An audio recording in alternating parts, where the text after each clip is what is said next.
Pode começar que está gravando. Então, recentemente eu assisti uma reportagem no Profissão Repórter da Globo e eles estavam trazendo lá sobre profissões. E aí tinha uma banda de forró, chamava os Garotos do Apivaã, que são povos do Mato Grosso.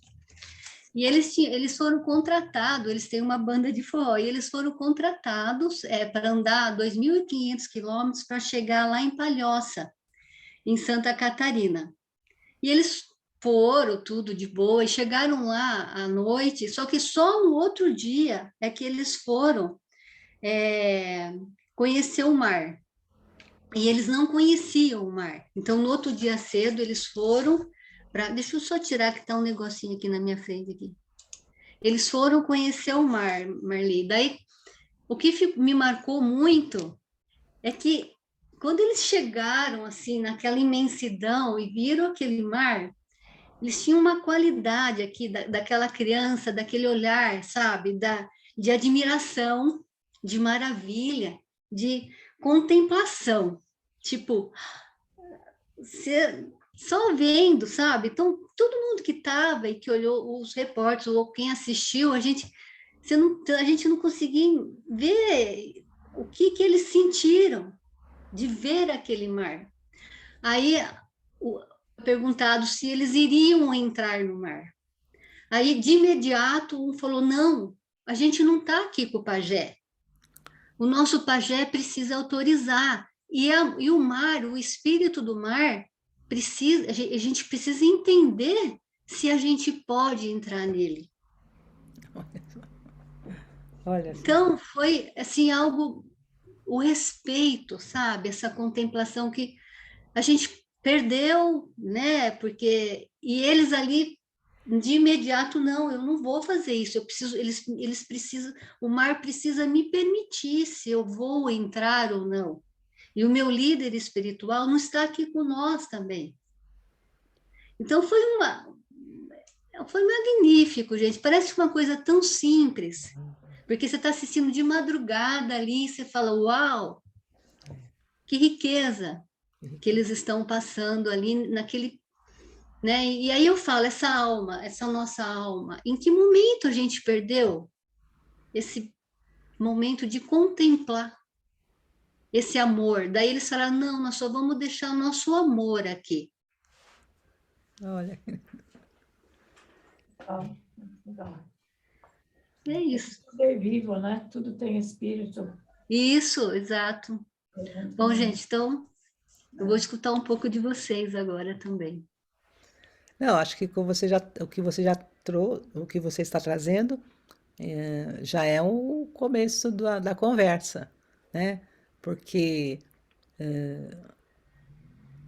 só para complementar um pouquinho, antes de falar o que eu fazer o link do seu conto com o evento do sábado, eu fui criada, né, e lembro e vejo ainda hoje muitas pessoas que antes de entrar no mar, elas fazem o sinal da cruz. Eu já vi muitas fazerem isso, né? E eu mesma, quando criança, a gente tem essa coisa de falar com as ondinas, sei lá, enfim, né? Cada um tem vivência sobre esse momento de contemplação e de respeito, né? O pedir licença, né, Marli? Pedir licença, né, para. Mas eu acho que vocês devem achar esse na internet para vocês verem a beleza Ah, deles, depois você sabe? põe lá no O Movimento Pindorama. espanto deles, assim, que foi muito, muito magnífico mesmo, viu, Se gente? puder, compartilha lá no para nós, que a gente assiste, é muito bom. Então, essa foi uma das perguntas que eu fiz para a pessoa que está coordenando esse evento, né? O que nós podemos, como movimento Pindorama, levar de conteúdo que desperte entre aqueles que estarão presentes nesse evento, né? Esse olhar de contemplação e de espanto e de abertura para o conteúdo que será trazido no sábado. Sabe? Ter essa abertura de criança, esse olhar, não de criança em termos de idade, não é isso, não, mas de sentido de estar sempre da primeira vez, esse olhar de primeira vez, né? Que a gente tem e que a gente reporta para a infância, mas não necessariamente, né? De estar sempre com esse olhar refrescado, de ver a coisa pela primeira vez, mesmo as coisas que a gente já viu várias vezes, né? Mas de repente você. Então eu fiz essa. Coloquei isso para ela, né? Como que nós. O que o movimento Pindorama pode levar para que essa qualidade de contemplar, de admirar, possa ser despertado entre aqueles que têm esses olhares ainda, sabe, cheio de teia de aranha, cheio de preconceitos, né? Ou não, pode ser que as pessoas que estejam lá são pessoas totalmente abertas para o conteúdo, né? E então foram feitas algumas perguntas. Por exemplo, o que o Pindorama acha, né, o que o Pindorama já refletiu sobre a questão de termos muitos povos nesse país, né? Temos essa diversidade de povos e de línguas. Então, como que a gente pode entender que pode ter uma pesquisa sobre a alma brasileira, né? E como é que fica isso? Essa foi uma questão, né? A outra foi a questão dos caminhos de iniciação. Quais caminhos de iniciação os povos originários perpassam, né? Porque tem a ideia de que são povos que têm união com o demônio, com os seres das trevas, né? Que não são seres solares, ou melhor, que não são iniciações solares, né? E teve também uma terceira pergunta que ela fez. Eu passei para você, Uta, não sei se você consegue lembrar, mas tem essas duas e tem mais uma terceira. Que, assim, se os povos teriam essa. Como entender os povos originários com a ideia do cristianismo, né? Que temos Muito na. triste. Né? Bom, vamos pegar uma questão atrás da outra, é muita questão. Não, não, eu só estou dando uma panorama geral para elas, a gente não vai falar de tudo, né? Muita questão mesmo. A pergunta foi como que nós, o Pindorama, trabalhamos com isso. Eu falei que a gente não tem trabalho, a gente tem reflexões, né? A gente tem pensamentos, tem observações, tem leituras, né, sobre isso, e que a gente poderia conversar. E eu conversei um pouquinho com ela, muito pouquinho, não chegou nem a 30 minutos de conversa.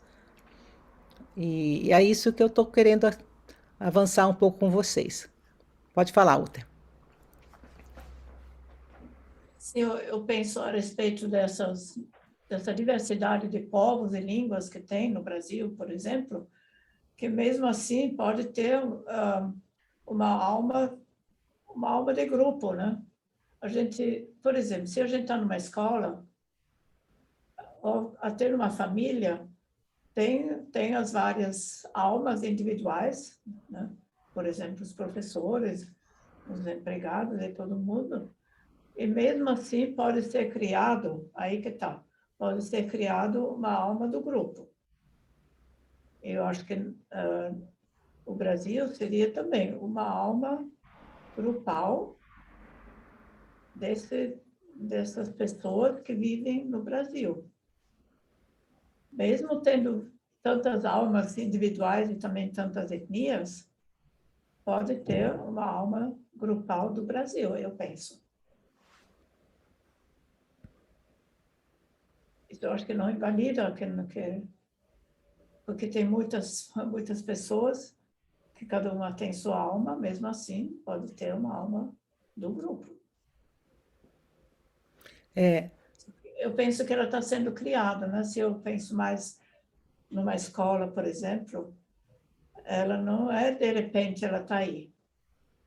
Ela está sendo criada a partir das nossas ações, a partir das reflexões, a partir dos desafios que a gente passa. Imagino assim. E aí, às vezes, a gente sente que tem algo como uma alma dessa escola como um todo. E também a gente sente quando, de repente, essa alma da escola, vamos supor, quando ela se desfaz de repente. Parece que não tem. Aí depois a gente tem que fazer um esforço para criá-la de novo. Eu imagino assim. Eu não sou vidente, então não sei, mas eu imagino mais ou menos assim. Pela experiência, porque a gente sente quando está bem, bem denso, né? Denso no sentido positivo. Agora parece que o espírito da Monte-Azul, vamos supor, está presente. E depois a gente vê de novo que ele não está presente, né? Acho que é algo assim. É interessante essa observação. A Beatriz está contando aqui que quando ela traz que ela ouviu quando trouxe as mitologias indígenas, é que os povos originários têm essa alma grupal e por isso não chegaram à alma da consciência, porque não individualizaram e que são primitivos na sua evolução. E ela continua dizendo que eu entendo esta alma grupal, na verdade, como algo muito mais evoluído, quando eu penso na preocupação de uns pelos outros, né? Então, eu, eu quando a colega, como é que é o nome dela? Sim. Velasca, a Cristina Velasca, obrigada. A Cristina Velasca fez essa colocação. Eu trouxe assim, a Michele também está com a mão levantada, né, Michele? A gente vai te ouvir, tá, Michele? Que bom que você chegou. Ah, ah, Quando eu ouvi essa pergunta, eu falei para que a reflexão que eu tenho é que são muitos os povos, várias são as línguas, né? Mas o sentido de alma que eu sinto ali, a qualidade anímica e espiritual dessas almas para o contexto do todo do Brasil, né, seria exatamente a diversidade, a qualidade que nós teríamos como brasileiro, né? Não sei se brasileiro no sentido de, mas vou pôr esse nome agora, como pessoas que está pensando esse momento agora, nesse momento, né? Aquilo que nasci aqui nesse momento histórico, né? Eu trago em minha alma as qualidades dessa diversidade, a qualidade de saber ouvir o diferente e saber conversar com esse diferente num contexto já de quinta época cultural, como alma da consciência, onde o diálogo, né, a compreensão deveria ser o melhor de nós agora, nesse momento. Não que eu faça isso, sabe? Eu não sou assim. Eu brigo, eu esperneio, eu fico de mal, né? Mas eu digo assim, seria essa a qualidade de que a gente passaria para a próxima época. É uma qualidade que a gente está germinando em nós, né? Seria qualidades que formariam um germe espiritual em nossa alma desse pedaço de terra, onde nesse germe estariam todas as diversidades juntas. Foi mais ou menos por aí que eu conversei sobre esse tópico com a Cristina, tá? A Michelle quer falar também. Michelle, pode Então, falar. oi, sim, vou falar. Quando a professora Beatriz falou ali sobre algo mais evoluído, eu lembrei muito desse livro que eu estou estudando aqui, que é O Cálice e a Espada. Não sei se dá para ver direito. O Cálice e a Espada, ele traz justamente essa reflexão de que os paradigmas nos quais a gente está acostumado a ver é sempre de dominação de um sobre o outro, né? Então, assim, a gente entende que uma sociedade anterior, em que o homem não era o centro, então ela seria uma sociedade matriarcal. Estou falando um exemplo de homem e mulher, né? Ela traz várias dualidades, mas ela traz, por exemplo, essa, homem e mulher. Daí, então, se não era o homem que mandava, que era o centro, então a gente acha, então, obviamente, a mulher é que era a opressora, digamos assim, né? Que é o jeito como muitas pessoas lidam com o feminismo, por exemplo. Então, aí a mulher deixa de ser a oprimida e passa a ser a opressora. E aí ela traz aqui que, na verdade, a humanidade carrega em si uma potência muito maior e que é um passo adiante na nossa consciência, que é o de não ter essa relação de oprimido e opressor, e sim de colaboração, de parceria. Que legal. E aí, quando eu vejo, por exemplo, e tem isso também, a gente convive muito pouco, né? Onde é que estão, nos círculos antroposóficos, por exemplo, onde é que estão os indígenas? Nós temos 305 nações indígenas no país, e não tem, eu não consigo ver nem metade disso representada nos círculos antroposóficos, né? Então, tem uma falta de convivência, e aí as pessoas falam, assim, segundo estereótipos que carregam, eu vejo isso, sabe? Então, é um estereótipo do selvagem, é uma imagem bem mítica, bem, assim, bem pouco aprofundada, e não se convive, porque quando a gente começa a conviver e a ouvir o que cada um de cada povo tem para trazer, eu, por exemplo, agora estou convivendo com os Guarani, né? Então, eu posso falar do que eu tenho ouvido deles. Mas justamente quando eles trazem essa consciência do coletivo, não é uma consciência do coletivo em que a individualidade está apagada. Muito pelo contrário, mas sim de que é na convivência com o outro que eu sou. E isso eu acho muito, muito importante, porque a gente não precisa apagar o outro para ser, mas pelo contrário, é porque eu vejo o outro e vejo que o outro é diferente de mim, e daí eu vejo, aí eu me reconheço, então eu me individualizo na convivência com esse outro, e no compartilhar e no fazer parcerias, né? Então a gente também tem que cuidar isso, assim, porque eu vejo que muitas vezes a gente parte desse paradigma que a gente carrega dentro de nós, como pessoas brancas que vivem essa sociedade e que carrega esse olhar para tudo, que é sempre dual, né? Que é sempre ou é isso ou é aquilo, e começar a carregar o e. Então, é isso, e aquilo, e aquele outro, e aquele outro. Então, esse é um passo de consciência que precisa ser dado, né? E a coisa de conviver com vários povos, assim, para mim está sendo a convivência mesmo, assim, mais próxima está sendo com os guaranis, mas eu estou trabalhando com histórias, eu estou no 4º ano, né? Então, estou trabalhando com histórias de vários povos. E aí é lindo ver justamente assim,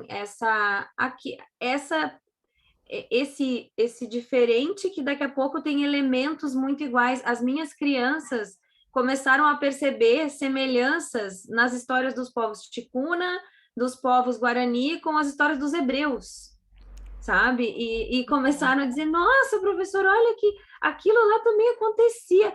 E aí a gente vai vendo esse fio de humanidade, né? Que permeia tudo.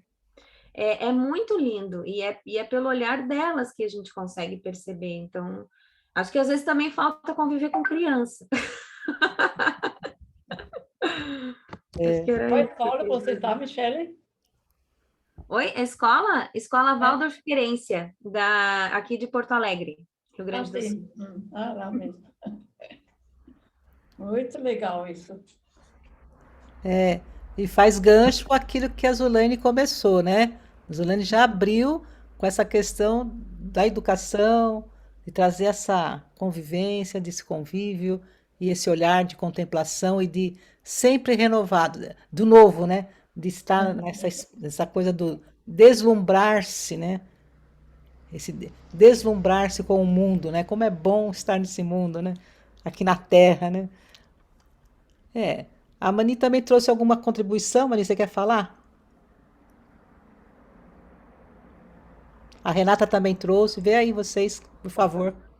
Tá aqui no chat. Era só um comentário sobre a questão do reconhecimento do espírito do mar, por exemplo, né? Que aqui eu moro aqui no litoral norte da Bahia, e a minha vivência é toda com surfistas, os pescadores, aqui era uma vila de pescadores, e esse gesto de pedir licença, né? Toca na água e faz o gesto da cruz, outros param e fazem uma oração antes de entrar no mar, né? Nós, entre os surfistas, a gente tem essa prática ainda hoje. Os pescadores também muito. E mesmo os banhistas, as pessoas que vivem aqui ainda, que tem um pouco mais de de devoção, ainda eu vejo essa prática ainda, né? Isso é passado entre nós, de dar 7 mergulhos, você entra no mar e dá 7 mergulhos seguidos, antes de fazer qualquer coisa. A primeira coisa que você deve fazer, que é pedir licença para Iemanjá, né? Então você oferece ali aqueles primeiros 7 mergulhos em sequência para Iemanjá antes de se divertir na água do mar. Era só essa contribuição. Eu me lembrei também, ouvindo a Zulane falando, e a Michelle agora falando, realmente, né, das crianças. O meu filho, eu tenho 2 filhos, um de 5 anos, um de 7 anos, e eles conversam com as forças da natureza, né? Então, esses dias estava chovendo muito, meu filho de 7 anos, ele ainda tem, assim, essa conexão grande, apesar de já estar no segundo setênio, ele ainda entende as coisas como vivas, ele pede, eu vou pedir para a chuva não vir forte amanhã, porque a gente precisa ir para a escola, né, mamãe? Ou coisas desse tipo, ele ainda se comunica, sabe? Ele fala assim, chuva, eu te amo. Ou hoje mesmo que a gente foi para a praia e estava chovendo, mas a gente queria ver, né? A gente gosta de ver também o ventania e o mar revolto, e estava vindo uma chuva, e ele também demonstra também, chuva, te odeio, sai daqui, por favor, sabe? Ou o vento tá muito forte, não derruba essa árvore, por favor, hein, vento. Ele se comunica mesmo, assim, em voz alta, com as forças da natureza, né? Tudo para eles ainda é vivo. E assim, aonde a gente perde isso no nosso desenvolvimento como indivíduos, né? Porque como humanidade, as crianças carregam isso, eles se comunicam, eles se entendem como tudo que está ao redor como ser vivo, né? Em algum momento aí a gente se afasta e não escuta mais essas vozes, né? Não se relaciona mais, talvez por um processo necessário de afastamento, mas como que a gente volta para isso, né? Acho que o nosso movimento todo da antroposofia é esse, como que a gente tem um ponto de afastamento, onde a gente se reconhece como separado, mas aí a gente volta com uma outra qualidade, uma qualidade, um oitavo acima, né? Como se fala, como que a gente faz isso? A nossa busca toda é essa, né? Agora que estamos aqui, no separado, como que a gente faz para a gente voltar para o junto, como a Michelle falou, né? Sem se perder no todo, fazendo parte. Antes de passar para você, Michele, a Renata pediu, tá? Daqui a pouco eu passo primeiro para a Renata. Pode falar, Renata. Não, eu tinha comentado do que você trouxe, né, dessa visão da diversidade, e eu vejo que isso tem muito a ver com essa alma. Eu fiquei ouvindo, eu fiquei sentindo que assim como o ser humano é esse vir a ser, eu sinto um pouco isso em relação a essa alma brasileira, assim, algo que talvez não esteja já consolidada, né, está em movimento. Eu fiquei pensando até um pouco nessa questão de território mesmo, né, o que vai ser aqui ou não, porque a gente tinha povos originários na América inteira. E aí eu fiquei com essa reflexão, assim, em alguns lugares teve um aniquilamento, a sensação que eu tenho, eu não estudo fora do Brasil, né? Mas pelos filmes, enfim, que eu tenho acesso, eu vejo que teve um aniquilamento muito maior em alguns lugares. América Espanhola, uma série da Anie que fala dos índios canadenses, né? Como foi brutal ali tirar o acesso da cultura deles, enfim. Então, eu também fiquei com toda essa reflexão, né, de como que isso interage. Então, eu acho que é como se a América ainda não tivesse assentada. E aí, quando você trouxe a reflexão da diversidade, me fez um sentido de falar assim, poxa, tanto em povos, porque a gente tem uma extensão territorial muito grande, que aí, por essa colonização portuguesa, ela vai unir, diferente da colônia espanhola, né, que vira vários. Então, deixa eu pensar o que está oculto nisso, né, espiritualmente. Isso se junta. Vem outros povos para cá também, né? Então, tipo, não é só a cultura indígena e a portuguesa, mas a gente tem toda uma riqueza, e aí tem esse caráter de raiz, né? Que é essa cultura indígena que tem um senso de coletivo sem perder a individualidade, como vocês muito bem colocaram, né? Eu me reconheço na individualidade e na interação do outro. E a gente vem de um povo colonizador que não, era força deles. Aí a sensação que eu tenho é como se a gente fosse um germe do que é o futuro lá, daquele momento que, tipo, tanto vai ter o todos contra todos, mas também vai ter o impulso de trabalhar esse coletivo com esse individual. eu fiquei com a sensação que além da era da consciência, e não é num sentido de, nossa, não, porque eu acho que a gente está no caminho, não chegou ainda.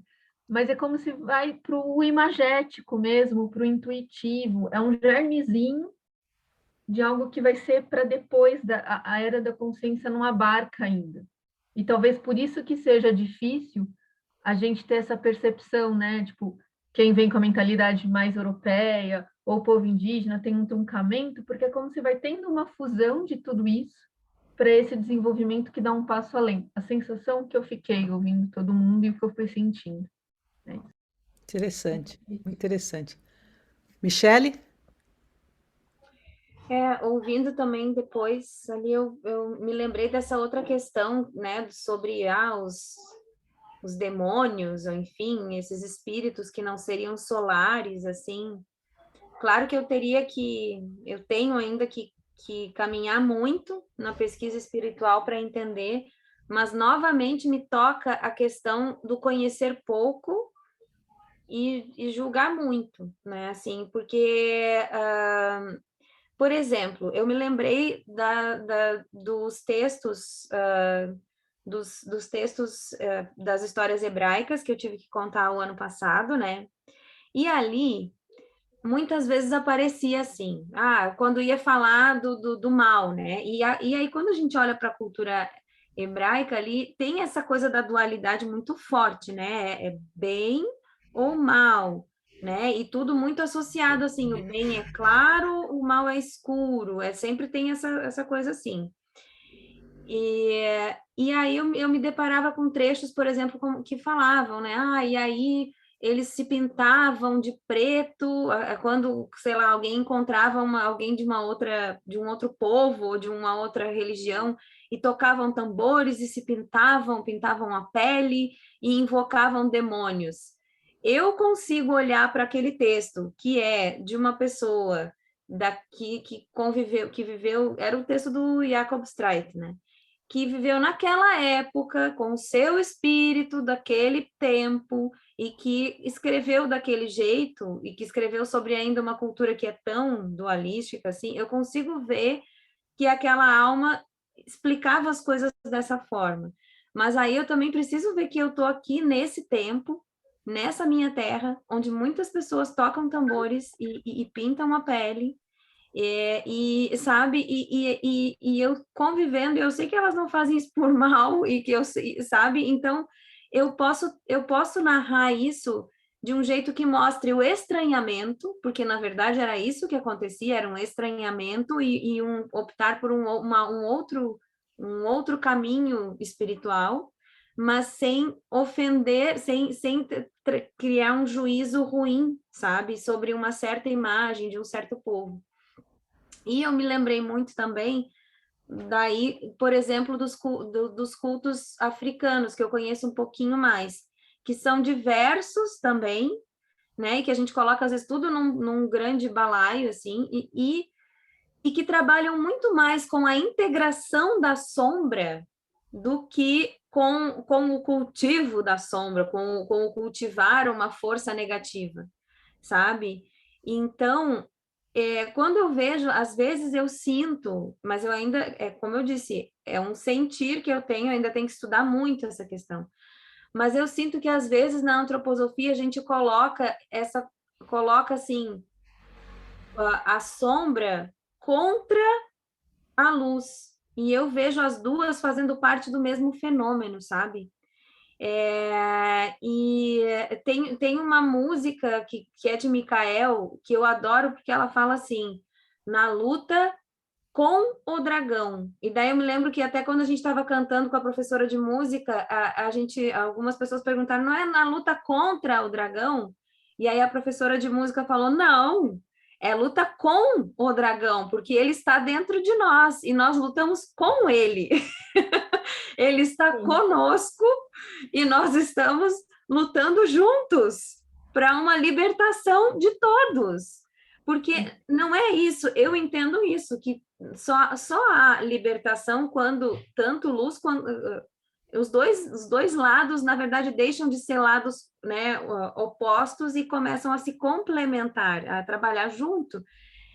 Então, eu vejo que esse olhar para demônio, né, esse olhar que demoniza, de novo, está aplicando uma lógica que não se aplica àquele olhar ali. Aquele olhar, por exemplo, dos povos indígenas, ele é um olhar integrador e que consegue lidar. Nossa, como foi um alívio para as minhas crianças ouvir, por exemplo, do povo Maué, eu acho, que falava da onça que tinha dentro de cada um.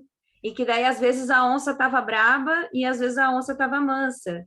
E aí, eles ficaram tão aliviados, e daí eles perguntaram assim: professora, será que ele está dizendo, então, que existe bem e mal dentro da gente?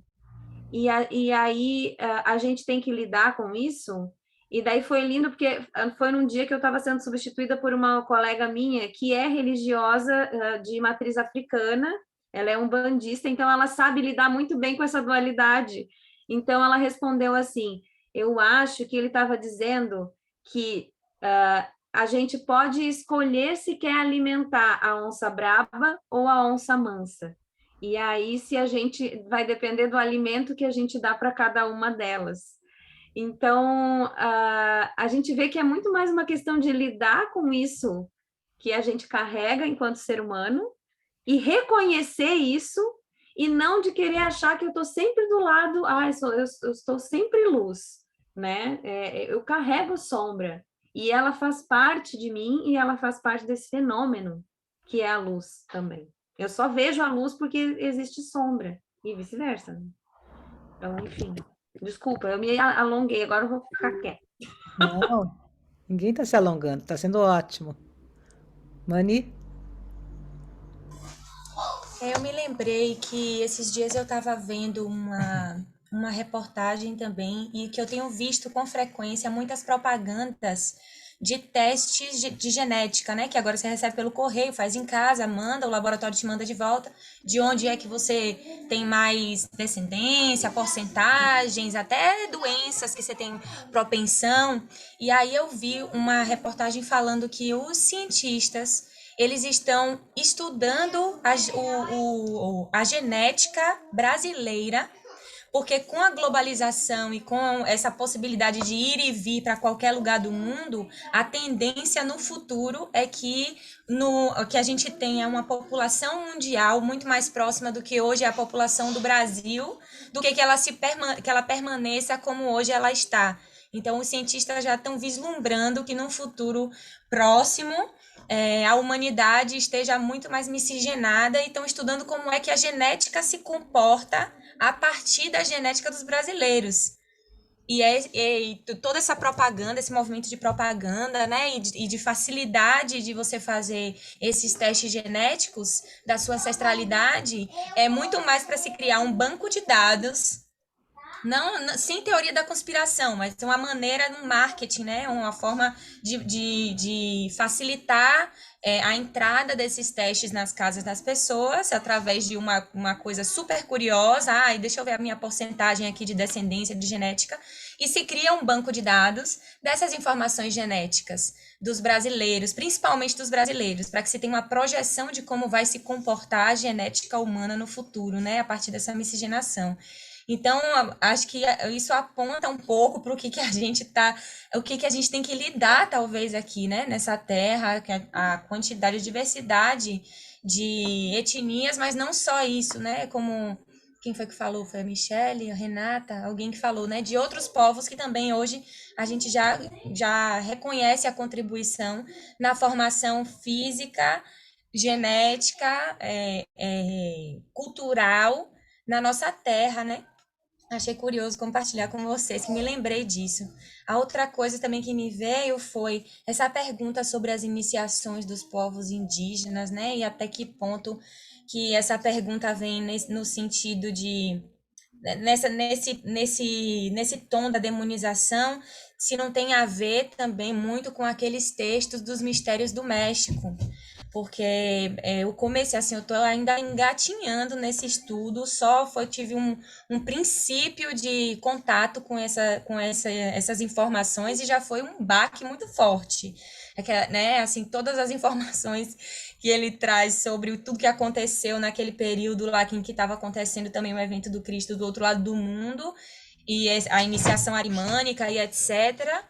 É, e os sacrifícios humanos e etc, né? E até que ponto que o estigma dessas informações, desses textos, não ficaram agora como bagagem para os povos indígenas que ainda sobrevivem aqui na nossa terra. E será que temos a mesma qualidade de etnias, assim, do que acontecia, né, assim, de etnias indígenas em outros lugares da América Latina, como pergunta mesmo, né?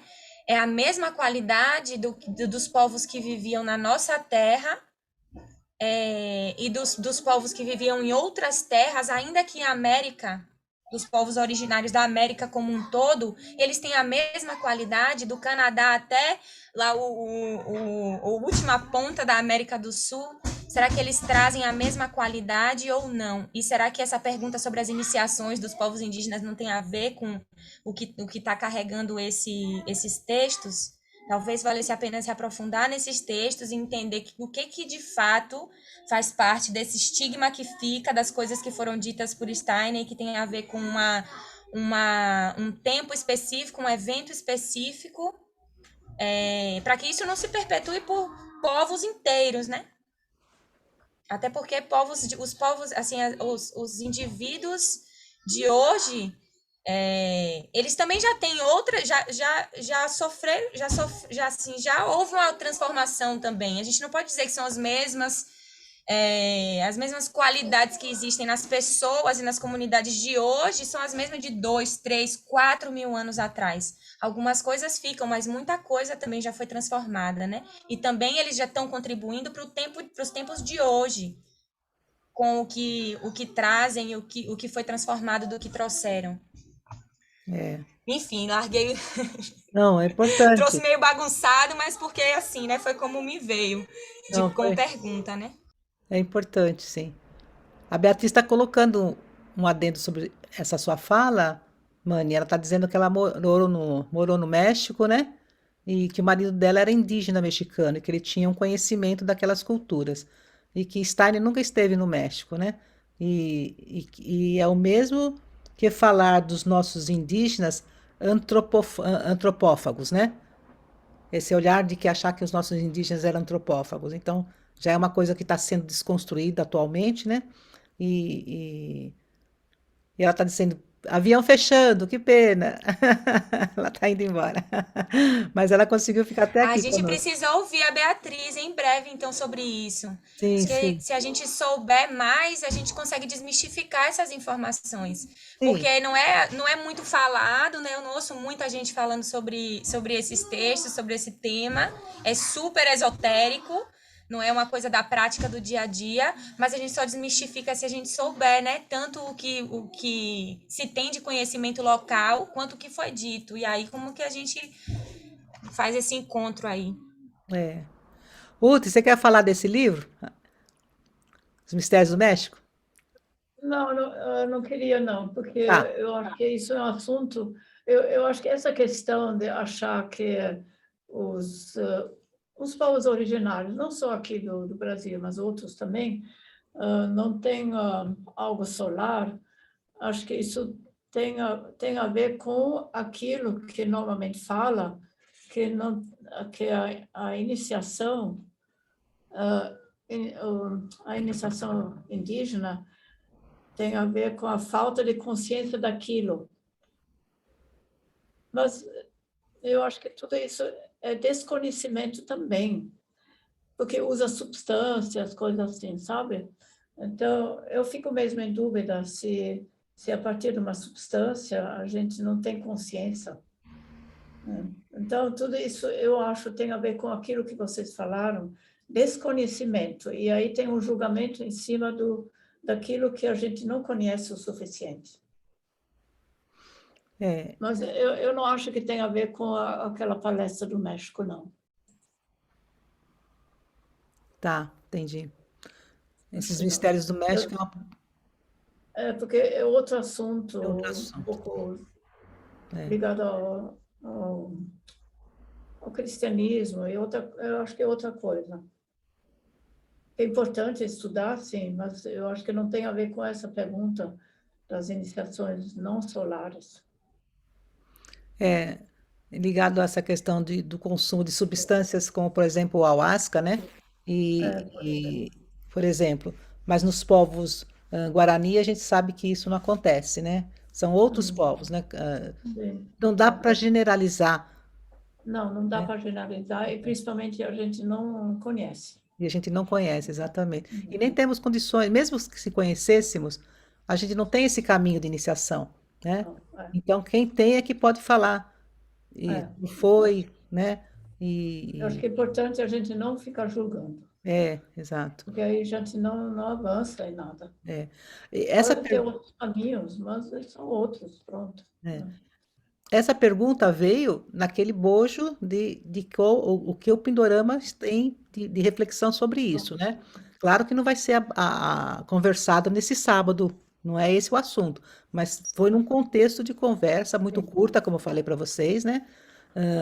Mas nós estamos aqui compartilhando essas reflexões para juntas termos uma base de caminhos de pesquisa, né? Já foi apontado vários aqui que cada vez mais serão aprofundados.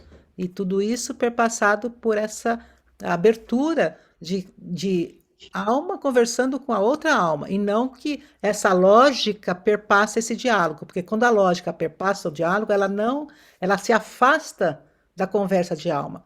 Isso eu estou lendo agora num recente texto que eu recebi, depois a gente pode compartilhar um estudo mesmo de metodologia científico-anímico-espiritual, né, que a gente está tentando na seção de ciências sociais. Então, tem alguns textos que nos ajudam a entender isso. Então,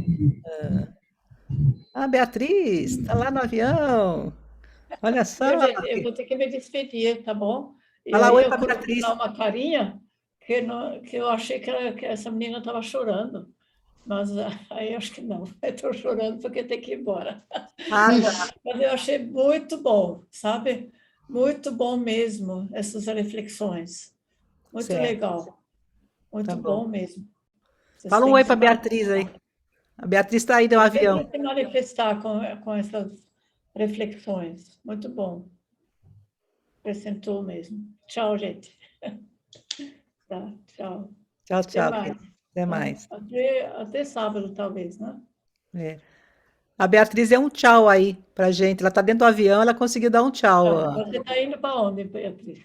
Vai ficar lá fora do Brasil?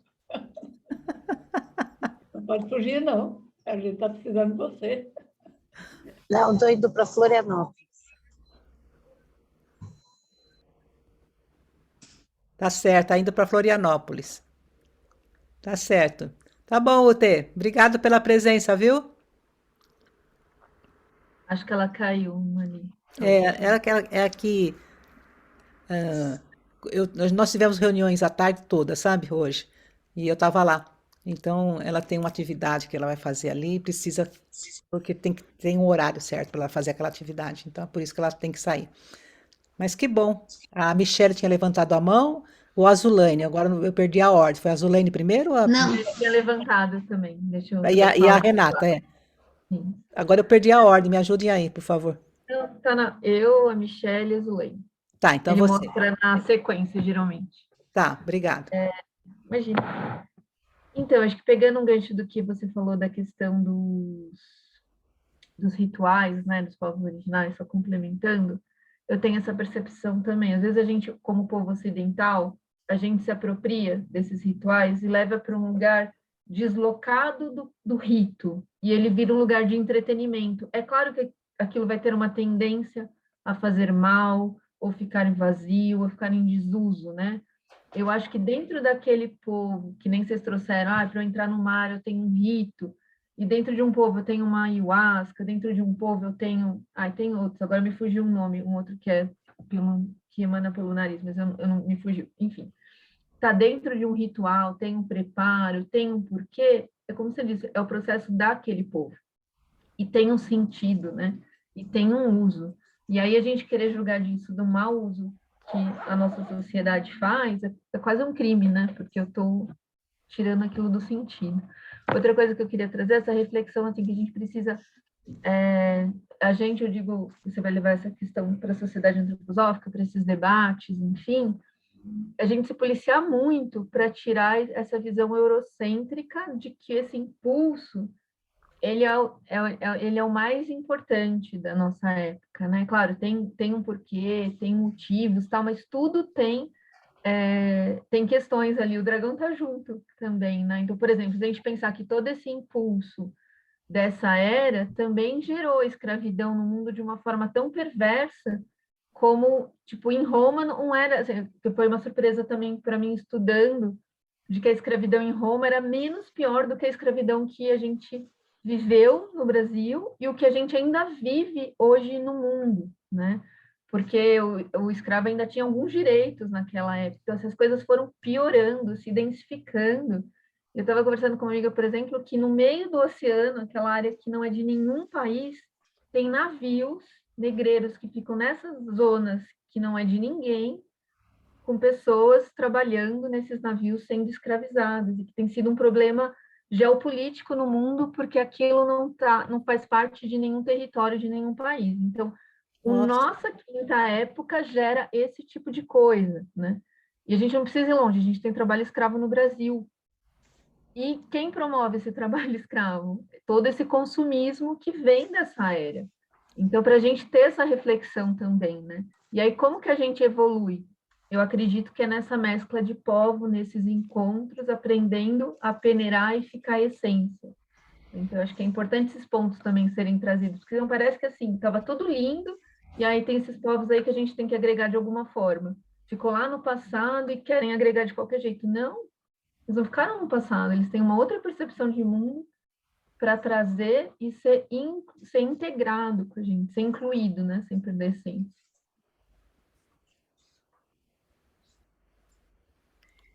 O ponto que a Renata trouxe é basicamente o que eu ia trazer sobre essa questão de como a gente, enquanto ocidental, enquanto branco, se apropria dessas práticas espirituais, né, com substâncias.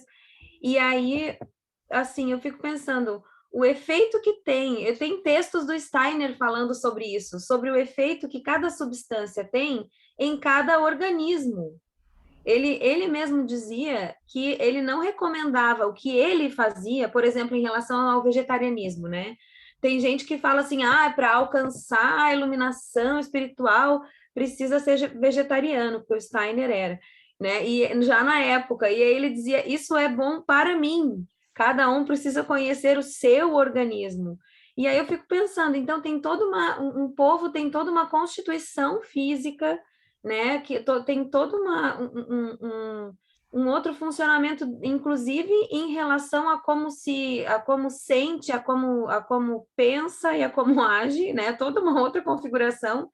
E aí aquele povo faz uso daquela substância. A gente não tem referencial para falar disso, não tem referencial nem biológico, inclusive, quem dirá de consciência para falar dele.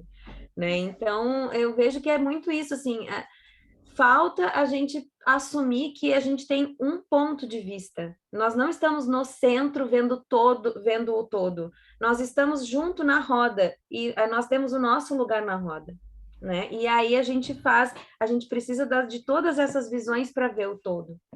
Então, precisa mesmo sair desse lugar de achar que a gente tem a visão central das coisas, porque a gente não tem, né?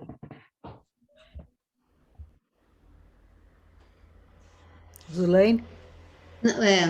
Não, o que eu ia falar, as meninas falaram super bem, então fechou, mas o que eu ia falar também é exatamente talvez esse preconceito, esse desconhecimento da nossa própria língua, a língua portuguesa falada aqui no Brasil, porque ela tem muitas coisas dos povos originários, muitas palavras que a gente fala no dia a dia, são muitas coisas. Então, talvez seria um estudo muito interessante a gente começar a mostrar para essas pessoas que a nossa língua aqui, falada aqui no Brasil, ela já vem encarnada também com esse com os povos originários, porque ela traz essa formação e essa transformação nossa aqui também.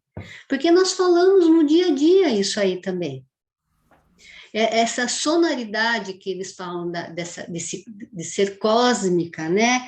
Que ela tem a ver com isso mesmo, com esse trazer, que eles falam que a gente precisa trazer esse humano encarnado também na fala, quando eles falam do alfabeto.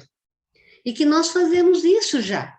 Só falta, então, realmente trazer para a consciência o que nós já fazemos.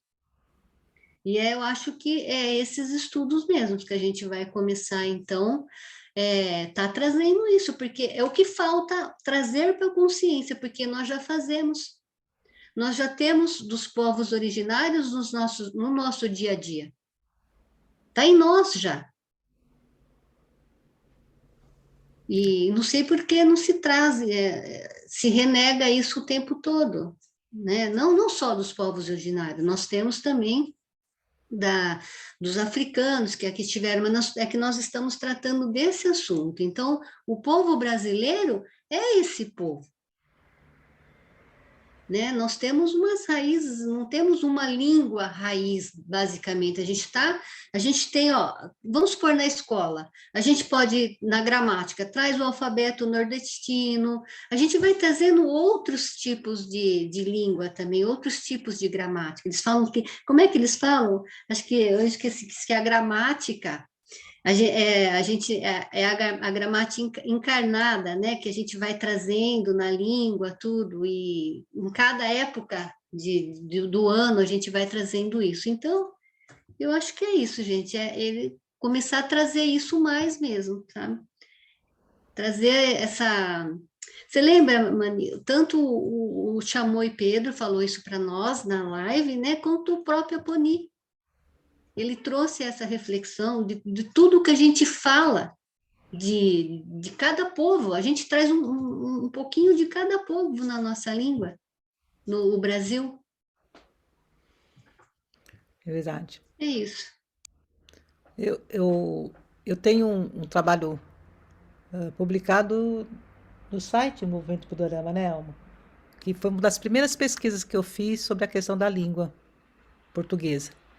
E foi ainda nos anos 80, uma coisa bem antiga. E não foi fácil, porque a internet ainda não era tão assim acessível como é hoje, né? Então a coisa era na base da biblioteca mesmo. E era muito difícil, mas uma das coisas que eu aprendi, eu tive nós tivemos a sorte de trabalharmos no começo dos anos do século XXI, nós ficamos vários meses, até mais de um ano, trabalhando com Cacaverá. Ele nos deu muito suporte espiritual, da cosmogonia, da cosmografia dos povos Guarani para o grupo que estudava junto com ele, né? Então eu tive acesso a várias obras que eu não conhecia, como por exemplo Bertone, né? Eu consegui comprar uma obra raríssima e lá com esse autor do século XX, do começo do século XX, ele traz como foi o processo dessa formação da língua que a gente chama de língua nacional, né, língua brasileira, né?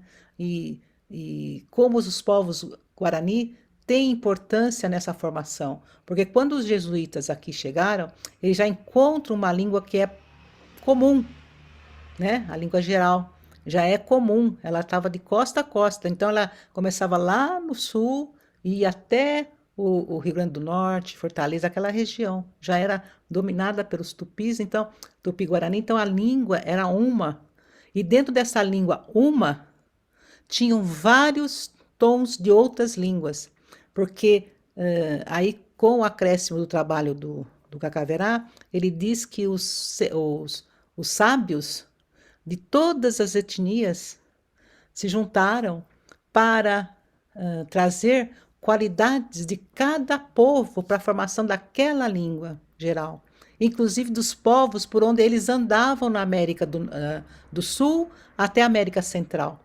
Então, dentro da composição dessa língua, tem elementos desses povos, aimarás, charruas,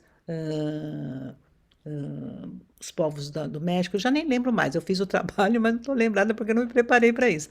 Mas o que eu quero colocar é, quando os jesuítas chegam, eles já encontram essa sonoridade única e diversa dentro desse modo de falar.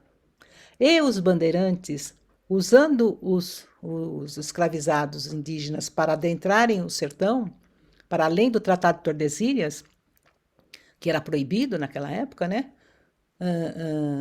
Eles têm relatos de que aonde eles chegavam, capitaneados por esses indígenas escravizados, ou até mesmo já mamelucos, né? Já filhos das mulheres que os bandeirantes casavam, né? Já também tinham esses. Aonde eles chegavam lá no fundo do Amazonas, esse mameluco ou esse índio conseguia se comunicar. A língua dele tinha elementos de identidade com aquele outro povo que, sabe, aqueles povos lá da costa do Brasil, né?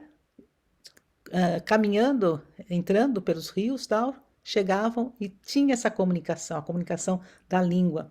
Então, é daí que tem até um nome para isso, sabe? Para esse acordo, que nesse acordo, para fazer essa língua, envolveu seres espirituais, sabe?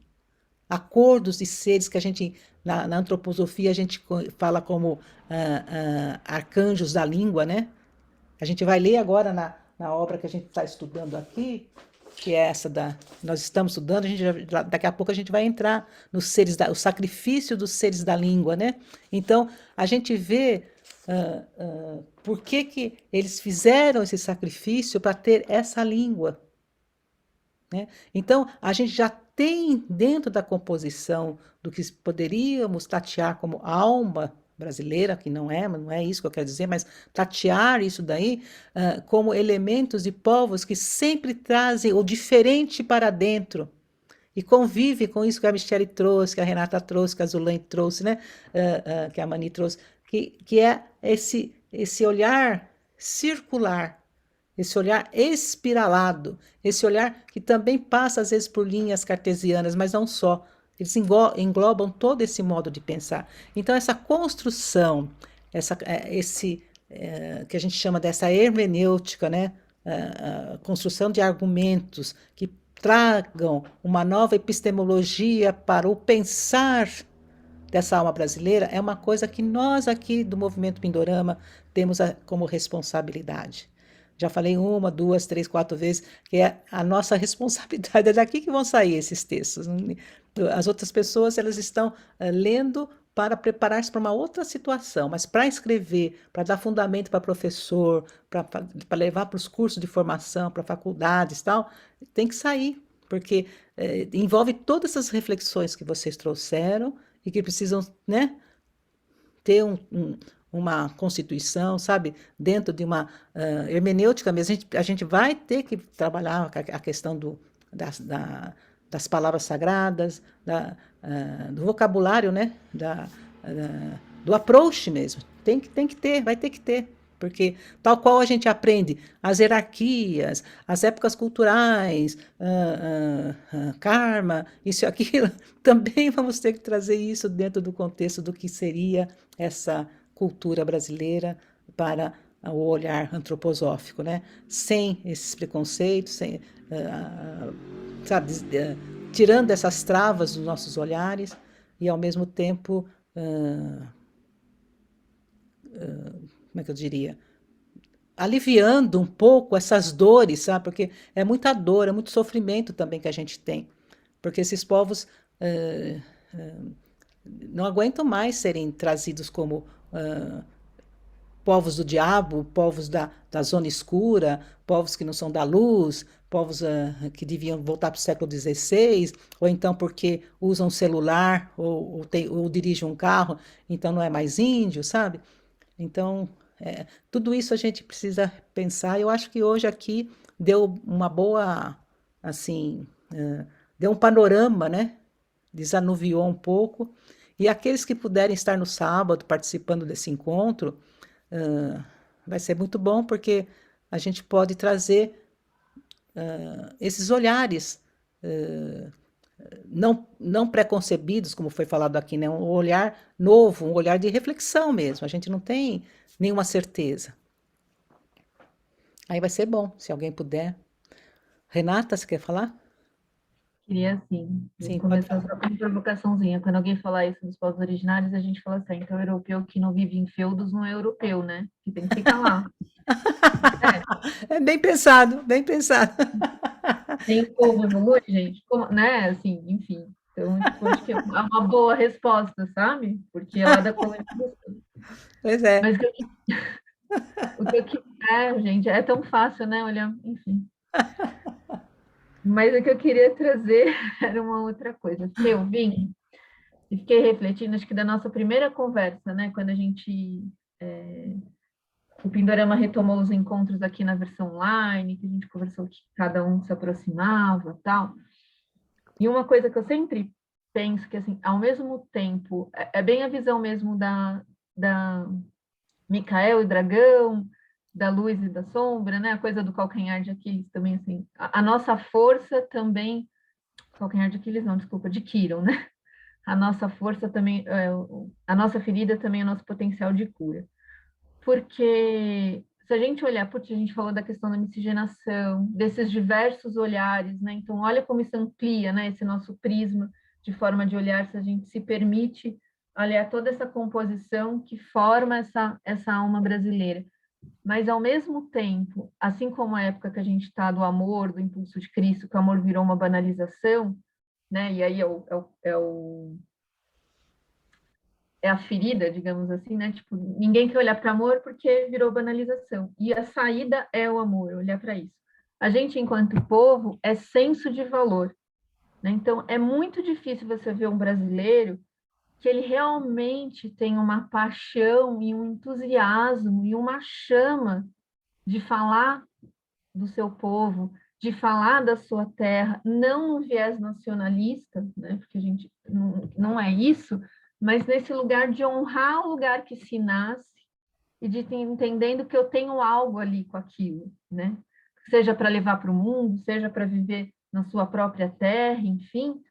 E aí a gente é levado desde criança, e nossa, eu reparo demais nisso, eu falo assim, hoje mesmo eu vi um acidente acontecendo, estava voltando para casa a pé, e o carro entrou direto no poste, acho que o motorista adormeceu, não sei, as pessoas foram ajudar, eu passei por uma pessoa do outro lado e falou assim, ah, isso podia ser no Brasil, alguma coisa assim, eu não sei nem se ele estava se referindo à polícia, que estavam tentando chamar e a polícia não estava ouvindo, estava no outro quarteirão, se ele estava se referindo ao cara que foi direto no poste, mas tudo cai nesse senso comum de que, putz, é porque aqui, tá vendo? Aqui é assim, esse dia a moça passou na frente, não foi nem por querer, tipo, não percebeu e mudou a fila, inverteu, e uma inverteu a ordem, ai, é o Brasil, é desse lugar de, tipo assim, tudo de pior, e desculpa a palavra, de merda, é aqui. E a gente não percebe como a gente tira a nossa própria força de existência com isso, quando a gente nega as nossas raízes, né? Então, eu fico também, acho que esse é um ponto de quando fala da alma brasileira, né? O quanto a gente ficar nesse pensamento negativo e nessa rejeição e buscando outras origens que eu me valorizo, eu preciso descobrir as minhas ascendências como um lugar também de honrar e de valorizar, mas não de eu fugir do lugar que eu nasci. Eu sinto que isso acontece, né?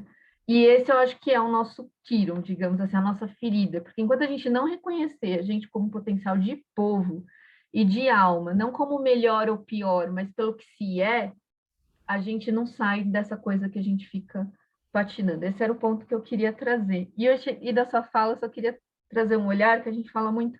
Você falou da circularidade dos indígenas, né?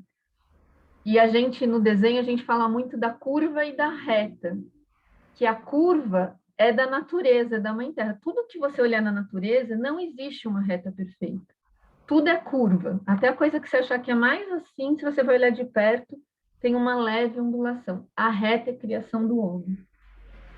E aí é dessa conexão entre reta, né, esse homem firmando, e com essa curva, que é esse elemento tão da natureza e que é tão preservado dentro da cultura dos povos originários. Que era isso.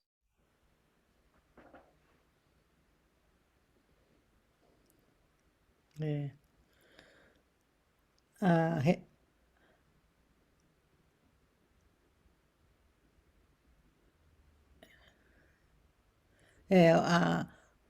Michele, essa questão dos nobres, né? Dos sons. Tem muitos livros que ajudam bastante nessa sonoridade dos nomes de origem guarani, tupi e de outros povos indígenas na nossa língua, que fazem aquelas brincadeiras com palavras, que é bem gostoso, sabe? Eu trabalhei um tempo aqui na Monte Azul com isso, com as professoras, e, e é bem rico a gente ver os nomes e a sua pipoca, né? Mingau, xará, é tudo palavras, né, que oriundas dos povos originários, né? E outras que a gente, sabe, nem imagina, né, que a gente fala todo dia e né, chorar feito pitanga, né? Os modos de expressão, de tristeza. Mas é um estudo bem rico mesmo, assim, da língua.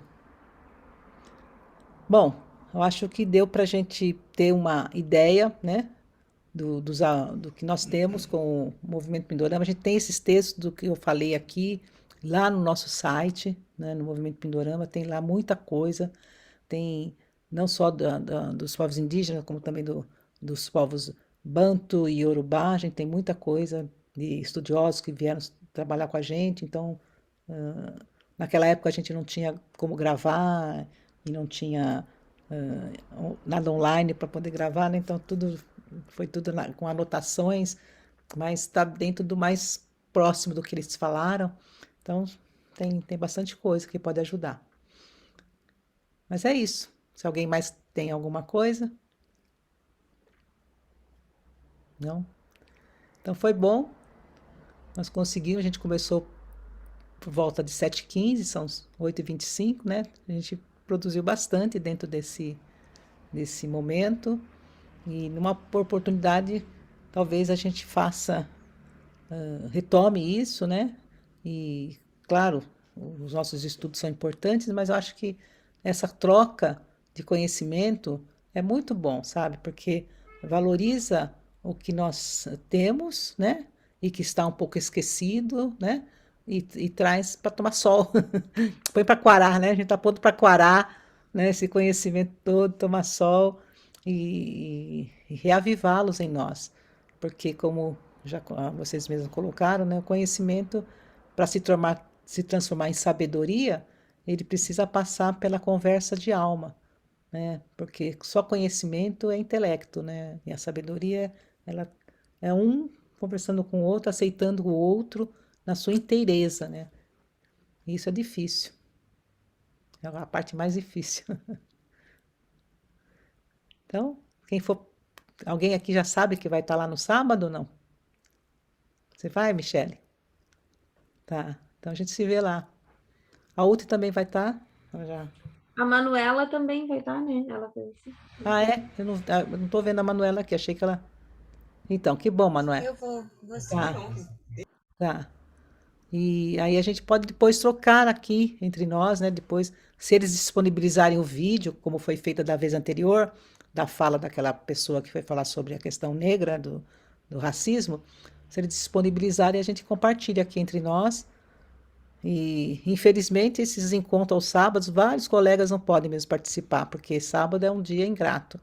Eu fiquei anos da minha vida sem fazer nada aos sábados na sociedade, porque eu trabalhava, né? Então, sábado para mim era dia de lavar roupa, fazer, ixi, nossa, era difícil.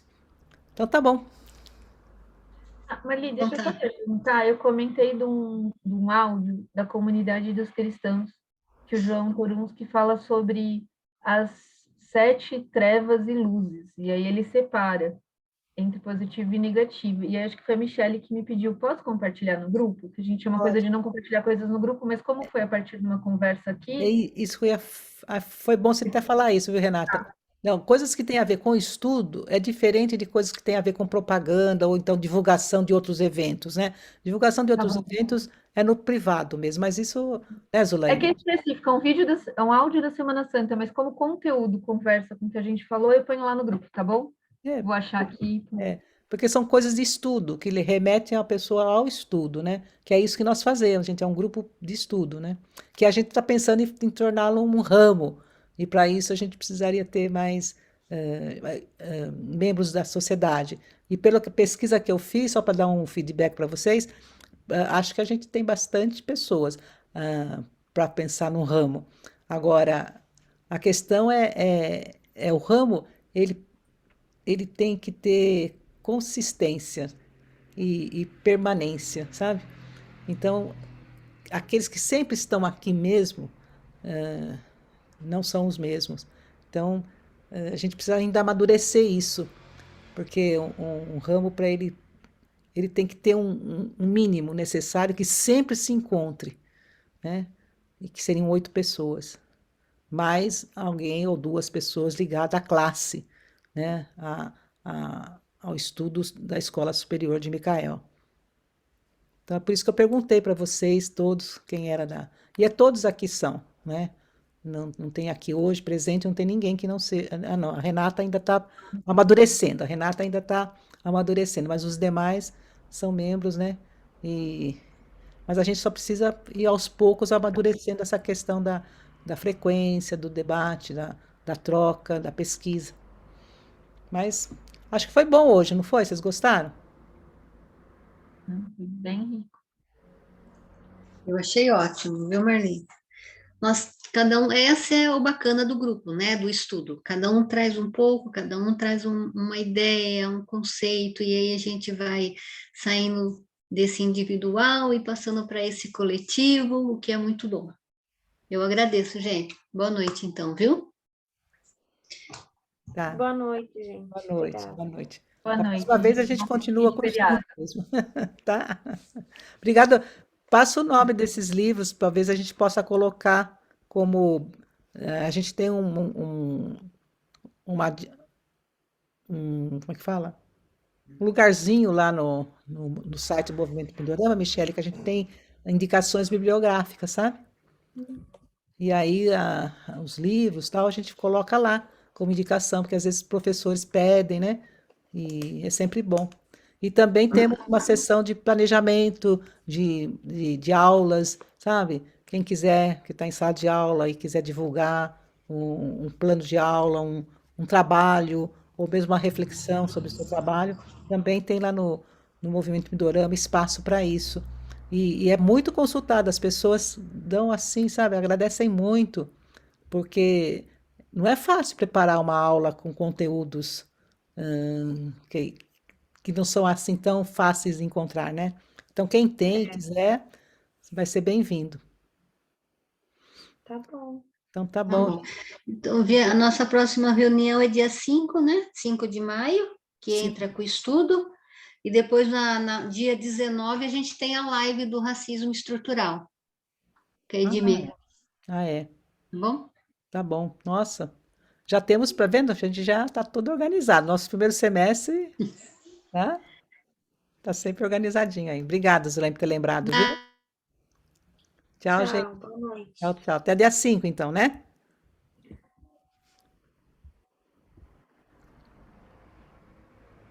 Tchau, gente. Boa Tchau, noite. tchau, tchau, querida. Tchau, Até. Marli. Tchau.